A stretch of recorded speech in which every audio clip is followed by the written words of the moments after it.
أعوذ بالله من الشيطان الرجيم بسم الله الرحمن الرحيم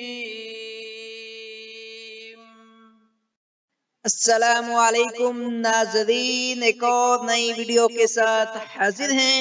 آج کی اس ویڈیو میں ہم حضرت ابو ہریرہ رضی اللہ تعالی عنہ کے 100 قصوں میں سے قصہ نمبر 25 اور 26 بیان کریں گے۔ ویڈیو شروع کرنے سے پہلے آپ سے ریکویسٹ ہے کہ چینل کو ضرور سبسکرائب کریں۔ قصہ نمبر 25، میری نظروں میں پھیکا رنگ محفل ہوتا جاتا ہے۔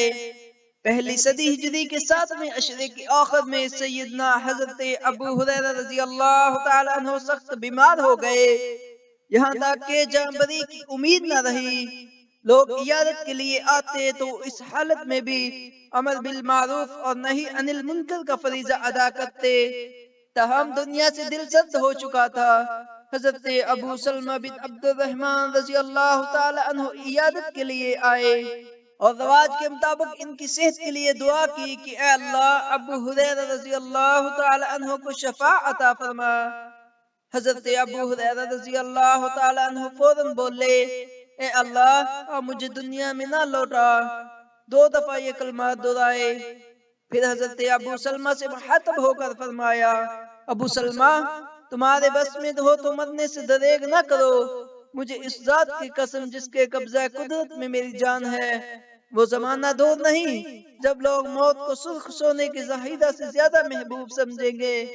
تم زندہ رہے تو دیکھو گے کہ جب آدمی کسی مسلمان کی قبر سے گزرے گا، تمنا کرے گا کہ کاش بجائے اس کے میں اس قبر میں مدفون ہوتا۔ قصہ نمبر 26، فکر آخرت کا روشن چراغ۔ مرض الموت میں محاسبہ آخرت کا خیال کر کے بہت روتے تھے۔ ایک دن لوگوں نے پوچھا، آپ روتے کیوں ہیں؟ تو فرمایا، میں اس دنیا کی دل فریبیوں کے چھوٹ جانے پر نہیں روتا، میں تو اس لیے روتا ہوں کہ سفر طویل ہے اور زیادہ راہ کم۔